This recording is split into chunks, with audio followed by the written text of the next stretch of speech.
Assalamualaikum warahmatullahi wabarakatuh. Hai anak-anak, bertemu kembali dengan Pak Arif.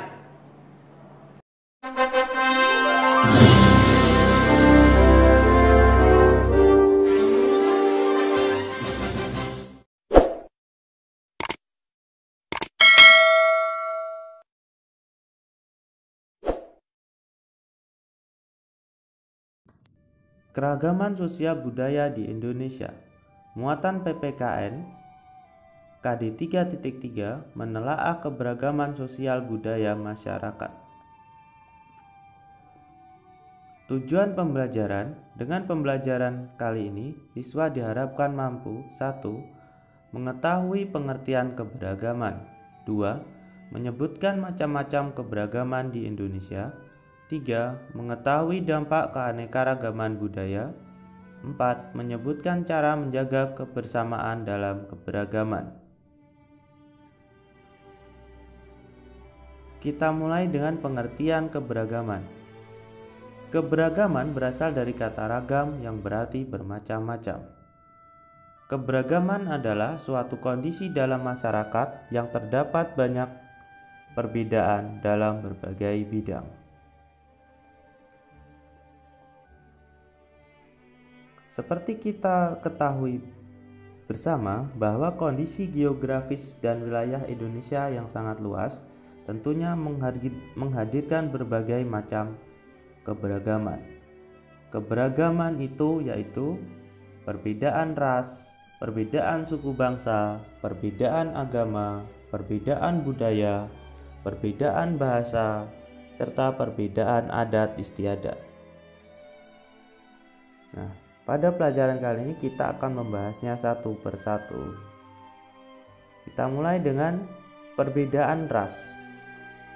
Ras secara umum merupakan sistem pengelompokan yang digunakan untuk mengkategorikan manusia ke dalam populasi atau kelompok besar dan berbeda dengan ciri, fenotip, asal-usul geografis, fisik, dan suku yang diwariskan. Untuk mengetahui perbedaan ras itu paling mudah bisa dilihat dari ciri fisiknya. Ciri fisik meliputi warna kulit, bentuk rambut, warna rambut, warna mata, dan lain-lain yang tampak oleh penglihatan kita. Itu disebut ciri fisik. Keberagaman ras di Indonesia. Ada ras Mongoloid, ada ras Negroid, ras Wedoid, ras Melayu Mongoloid, ras Asiatik Mongoloid, ras Papua Melanesioid. Ini ada 6 ras ya yang di Indonesia. Selanjutnya, perbedaan suku bangsa. Suku bangsa atau disebut etnik merupakan suatu golongan manusia yang anggota-anggotanya mengidentifikasikan dirinya dengan sesama. Di Indonesia adalah negara yang memiliki beragam suku bangsa dan ras.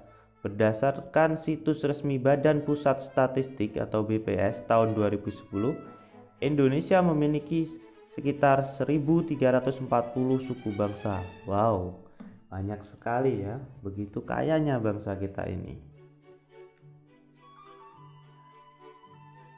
Keanekaragaman suku bangsa di Indonesia.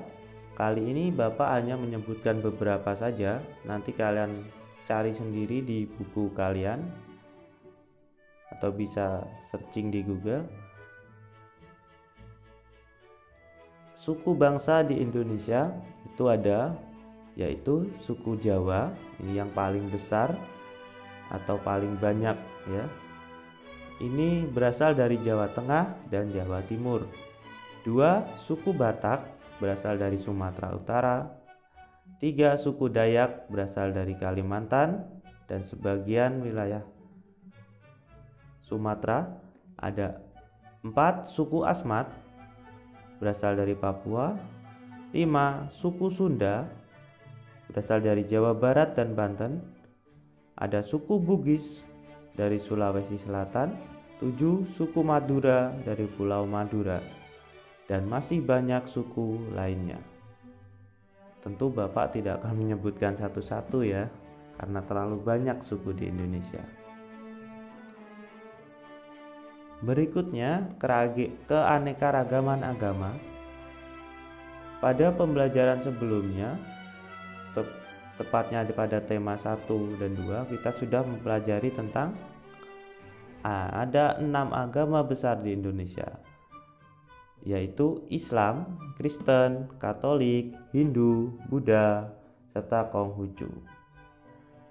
Tentunya kita harus menyikapinya dengan sikap toleransi beragama. Nanti dibuka lagi bukunya, diingat-ingat lagi apa itu toleransi beragama. Selanjutnya, budaya. Budaya atau kebudayaan berasal dari bahasa Sanskerta, yaitu budaya, yang merupakan bentuk jamak dari budia atau akal, diartikan sebagai hal yang berkaitan dengan budi dan akal manusia. Jadi, budaya adalah suatu cara hidup yang berkembang dan dimiliki bersama oleh sebuah kelompok orang dan diwariskan dari generasi ke generasi.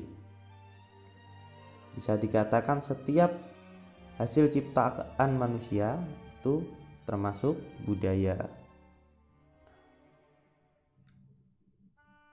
Selanjutnya, keanekaragaman budaya meliputi pakaian adat, rumah adat, senjata tradisional, tari-tarian, lagu daerah, ada lagi yaitu makanan tradisional, ada juga permainan tradisional. Wah, banyak sekali ya anak-anak. Keanekaragaman bahasa. Di Indonesia, hampir di setiap daerah di Indonesia ini memiliki bahasa daerah masing-masing. Kita sebagai warga Balikpapan memiliki bahasa Indonesia atau menggunakan bahasa Indonesia sebagai percakapan sehari-hari. Kemudian ada bahasa Jawa, ada bahasa Sunda, ada bahasa Madura, ada bahasa Bugis, ada bahasa Minangkabau, ada bahasa Banjar, ada rumpun bahasa Batak, dan lain-lain. Masih banyak lagi tentunya ya anak-anak. Tentunya untuk menyatukan bahasa itu agar kita meskipun berbeda daerah bisa tetap berkomunikasi, itu bisa menggunakan bahasa Indonesia. Jadi bahasa Indonesia sangat penting dalam kehidupan berbangsa dan bernegara. Bahasa Indonesia sebagai penghubung, pemersatu, dan juga alat untuk mendefinisikan suatu objek yang disetujui oleh seluruh masyarakat Indonesia untuk menyampaikan suatu tujuan tertentu.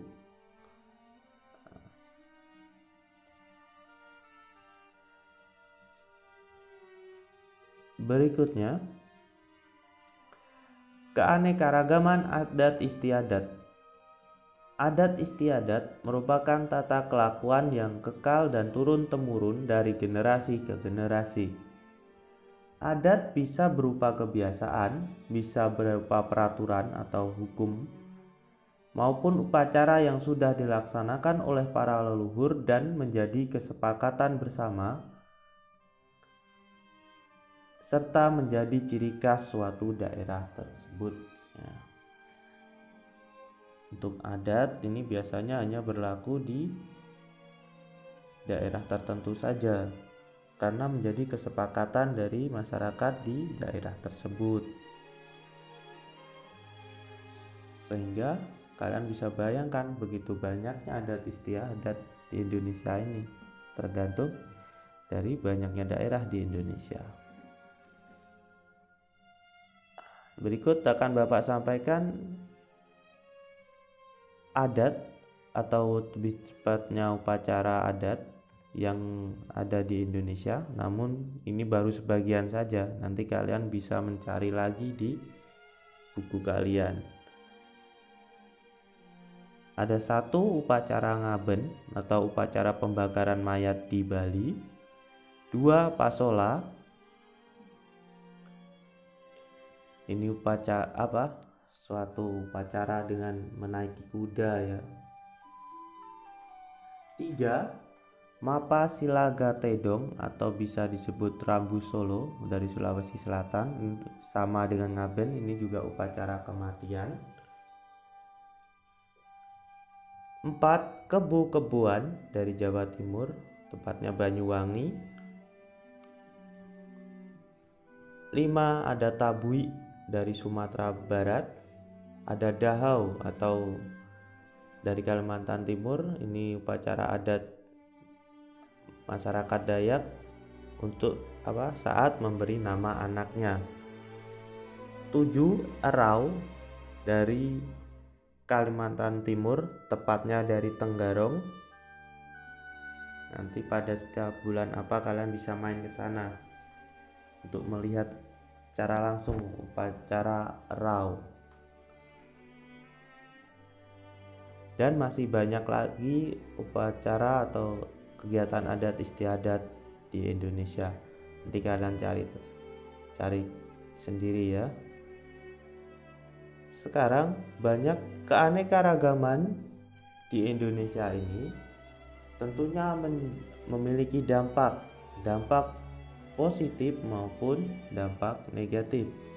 Dampak positif keanekaragaman yaitu 1, keberagaman menjadikan sebuah negara ini kaya. 2, keberagaman bisa menjadi sumber devisa. Contohnya di Bali itu karena memiliki tari-tarian, memiliki kesenian dengan ukiran-ukirannya, dengan jajanan-jajanannya, dengan ini menjadikan banyak turis yang datang ke Bali. Nah, tentunya turis yang datang itu akan menghasilkan devisa untuk negara. Kita lanjut, nomor 3, keberagaman menjadi salah satu identitas bangsa yang membedakan dari bangsa lain di dunia. 4, keberagaman menjadikan interaksi di dalam masyarakat berjalan dinamis. 5, keberagaman menjadikan hidup sebuah bangsa jauh lebih berwarna apabila dibarengi dengan toleransi. Sekarang dampak negatif keanekaragaman. 1, munculnya persaingan. 2, munculnya sikap negatif seperti egoisme kelompok atau golongan, fanatisme yang berlebih, dan lain sebagainya. 3, muncul etnosentrisme. 4, mudah terpecah belah. 5, sulit untuk mengupayakan persatuan dan kesatuan. Berikutnya, dari dampak tadi ya, sehingga kita perlu menjaga kebersamaan dalam keberagaman. Menjaga kebersamaan dalam keberagaman dapat dilakukan dengan cara 1, hidup dan bergaul secara damai, beradab dan santun. 2, tidak membeda-bedakan antar golongan. 3, menjaga kebiasaan rakyat Indonesia yang terkenal akrab dan ramah bahkan dengan bangsa lain sekalipun. 4, tidak menyombongkan budaya sendiri. 5, mau dan bangga mempelajari budaya dari daerah lain. Nah, demikian anak-anak, semoga kalian memahami penjelasan dari Bapak. Sebagai penutup, Bapak persembahkan keberagaman ada dan nyata adanya. Janganlah ditolak atau dihindari. Tuhan menciptakan kita berbeda-beda, tidak lain untuk saling melengkapi. Terima kasih. Alhamdulillah, pelajaran hari ini sudah selesai. Semoga bermanfaat untuk kalian semua. Sampai bertemu di pembelajaran berikutnya. Wassalamualaikum warahmatullahi wabarakatuh.